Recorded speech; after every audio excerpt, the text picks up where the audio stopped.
Hello everyone, my name is Jordan, also known as Scrubs. Today I'll be teaching you this baby Crock synth. It sounds like something Excision, Skrillex, or Joel Zimmerman might make, even Datsik, Getter, or Skism. This synth is very wide, very distorted, and mastered, so that way you can throw it into your mix.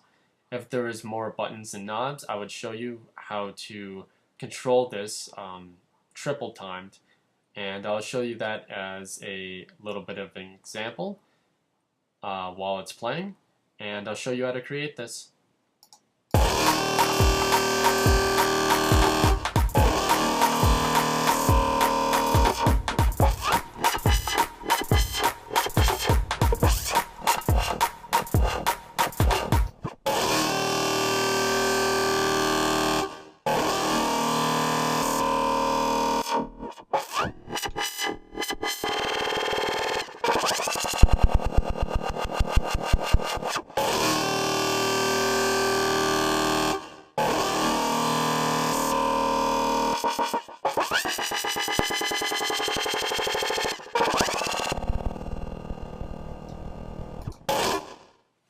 That's the sound.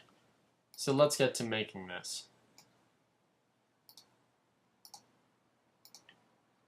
Create a new document. Set the tempo to 144. Drag that down. Okay, so what I love to do is I love to create a combinator. There are 3 different ways to create a combinator. You can right click, go to utilities, and it's right there. Or you can hold down Control and left click to get the same menu. And for the final option is hitting F8. This will bring up our devices where you can just click and drag out your combinator. So now that we have this, what we're going to do is go to our instruments and create a Maleströme. This grain table synthesizer is great for getting all those gritty sounds. One of the things I'll be talking about is our velocity, our mod wheel, our mod B, oscillator A, oscillator B, our shaper, our filter envelope, and our filter A. So for the velocity, I'm going to set my filter envelope to 40. I'm going to set my shift for B, make sure it's velocity set target to B, take the shift all the way down to about -40. And for the shift on mod wheel, we're going to take the shift all the way to +63. We're going to turn off our mod A. We're going to set mod B sync, and we're going, actually not sync, and we're going to set this to 80. We're going to take the volume all the way down to -64. We're going to turn up the filter to 63, +63. We're going to next start on our oscillator A. So I'm going to change the wave to a sawtooth 16. I'm going to bring down the motion to -39. I'm going to bring it down an octave. I'm going to push the shift up to 24, 2 octaves, if you want to be precise. I'm going to bring up the decay all the way, and the release a little bit more. I'm going to route this to our shaper. I'm going to turn on the shaper, and that's going to do it for oscillator A. For oscillator B, make sure to turn it on. Set the wave to Jew's harp. Take the shift up to 24 and take it down an octave. Bring up the decay all the way, the release a little bit, so about 39. Oh, and one more thing. Make sure oscillator A is also routed to filter B. We can take off filter B. We won't be needing it. Now for our shaper. We're going to set the amount to 87, and we're going to leave it on sine for now. For filter A, I'm going to turn on my keyboard follow. I'm going to set the frequency all the way up. And for our filter envelope amount, I'm going to bring the decay to 32. I'm going to leave the sustain at 64, and I'm going to bring the release all the way to 53. I'm going to show you how to program it at the end. After this, we're going to go to our Studio Effects, create RV7000 Advanced Reverb. This gives it some widens. But we don't want that much. So we're going to take the dry wet all the way down to 20, and our decay all the way down to 21. After this, I'm going to create a Line 6 bass amp found in Studio Effects, turn on the compressor, bring the threshold to 77, and if you can't get those finite numbers like I am, hold Shift while you're holding the knob so that way you can adjust it just right. After this, go to Creative Effects and choose a Scream 4 Distortion. This is what gives it our grittiness. We're going to take the damage to about 24.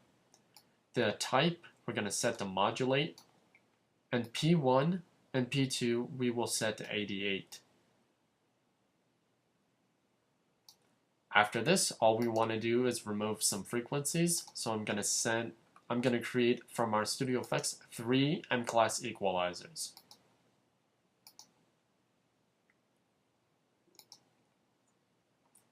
For each one of the equalizers, I'm going to turn on low cut, param 1, param 2, and that will do it.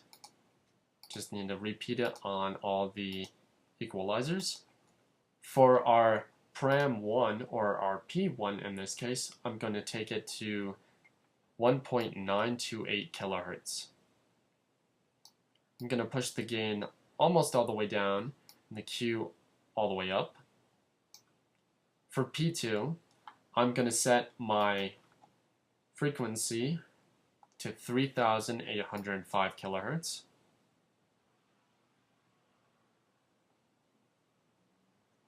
Hold Shift if you can't get those finite numbers. There we go. Gain down, almost all the way, but not quite. Q all the way up. We don't want hard ducking in our sound. Next, we want to set P1 on our second equalizer to 77.6 Hz. I'm going to push the gain almost all the way down and the Q all the way up. For P2 on our second EQ, we're going to set the frequency to 1.309 kilohertz. Gain down, almost, and Q all the way up. For our last set of frequencies we want to remove is from our last equalizer, and we're going to set the first parameter to 10.13 kilohertz. Gain down, Q all the way up. For our second frequency, we want to set it at 2.130 kilohertz. Gain down, Q all the way up. After this, we want to have a little bit of a more wobbled sound. So we're going to go to our Studio Effects and create an envelope controlled filter. I'm going to bring my frequency pretty much all the way back, so about 23. I'm going to set my envelope amount to 62. I'm going to set it to a band pass. I'm going to bring my decay all the way down and my sustain to 64. And I'm going to send my release to about 72. After this, go to Utilities and create a pulsar. And hit Tab. We're going to bring the frequency out to our output and our pulsar, our LFO1. I'm going to set the level all the way up. I'm going to set it to a triangle waveform. I'm going to set it from here to about 3/16. And after this, I'm going to go to my Studio Effects and create an M-class maximizer. I'm going to take it off limiter, put release to auto, turn on soft clip, and for the amount, set it to 127. Now what we're going to do is program it. This is one of the most essential parts of any synth. So all we need to do is click on Show Devices and Show Programmer. I'm going to click on my Maleströme. I'm going to set rotary 1 to mod B to level. So let me find that out real quick. It's kind of a pain in the butt to find. Okay, so we're going to set rotary 1 to modulator, modulator B to level. This actually controls the mod B volume amount. Although I don't know why they didn't change it to level. Volume is still the same as gain, whatever. So for our rotary 2, we're going to set this to our shaper mode. So go to shaper, choose mode. For rotary 3, we're going to choose shaper amount. So go to shaper amount. For our button 1, we're going to go to our modulator B, turn it on and off. For our button 2, we're going to go to our shaper, turn on and off. And for our button 3, we're going to go to our filter envelope amount. And so that way when you turn on your first button, it's just going to turn on and off the shaper. I'm sorry, the filter envelope, as you can see here. Okay, so now that we have that, we're going to go to our filter. We're going to choose filter. For our third button, we're going to set it to enabled, and we're going to set this to 2 and 1.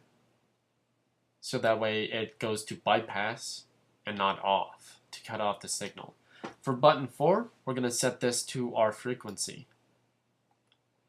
Okay, for our pulsar, what we want to do is set our rotary 4 to LFO level 1.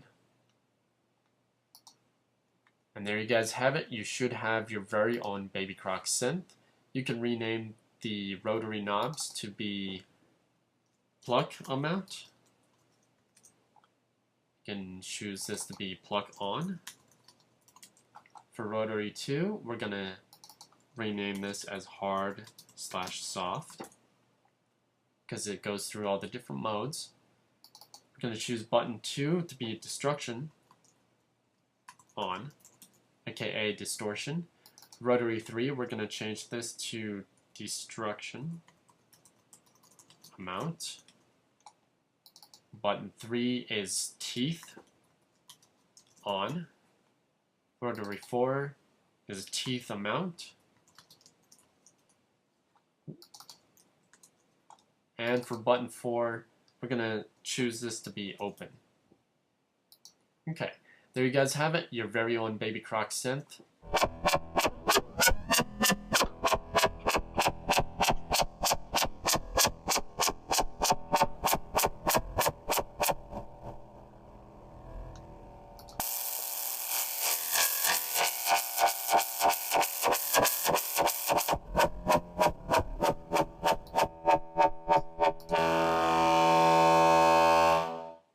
And I'll see you guys Friday for another destructive tutorial.